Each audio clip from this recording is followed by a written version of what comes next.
Now, a few months ago, I demonstrated Linux, kind of showcased how to navigate through the directories and such. But today, we're going to go learn how to install it through PowerShell. That's right. Linux on a Windows computer, also known as Windows Subsystem for Linux or WSL. So, as per usual, get yourself a beverage, sit back, relax, take some notes, dive back into the world of Linux.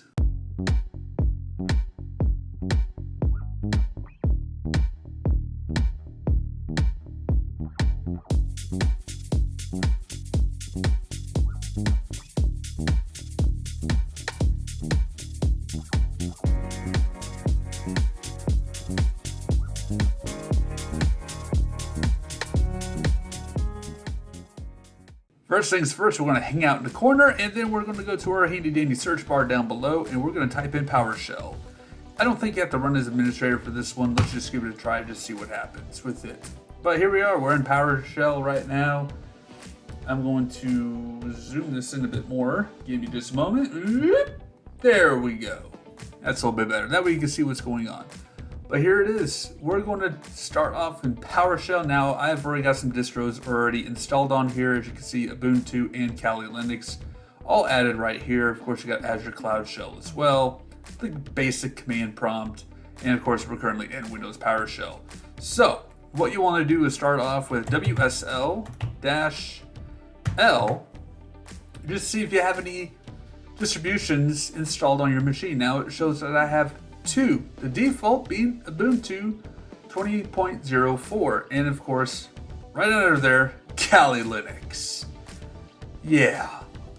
But if you want to see what's available to install, here's what you're going to need to do from there. You're going to want to go, again, WSL-L-O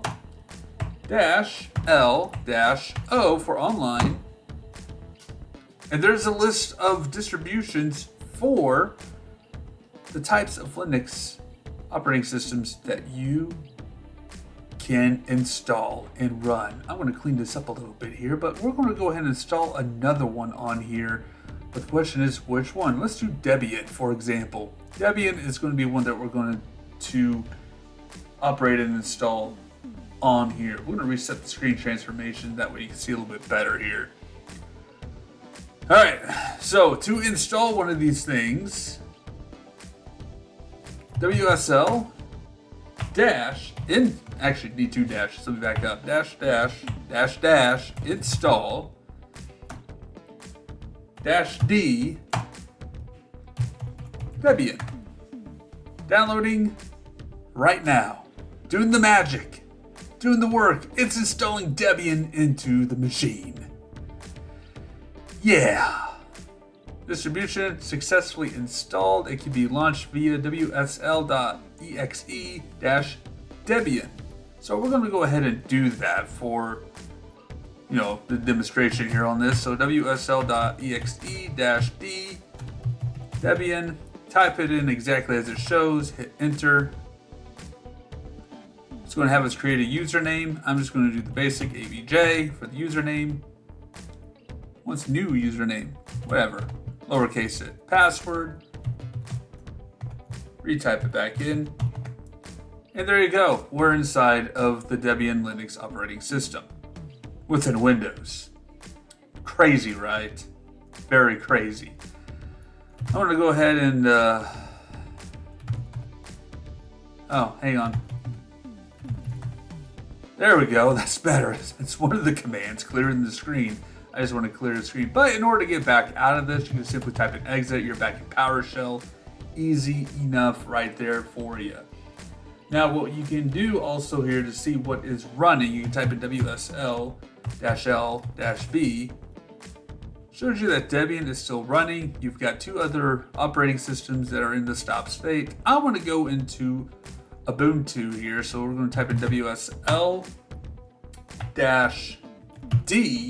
And then we're going to type in exactly what that shows there, Ubuntu-20-04. See if it does it here. It's thinking about it. Ah, there we go. We're there. Inside of Ubuntu. I'm going to exit out of that one. I'm going to try doing Kali Linux. Actually, let's go back to WSL-L-V. Says Ubuntu is currently running. So we want to go switch over to Kali Linux, WSL-D. Hang on, Kali Linux. Just going to think about it for just a moment. And now we're inside of the Kali Linux operating system. I'm going to clear that screen. Just make it a little bit better right there for you guys. But that's it right there. That's just kind of how you can run and operate and install WSL Windows subsystems for Linux into your PowerShell terminal. Thank you guys so much for watching. Stay safe out there and take care.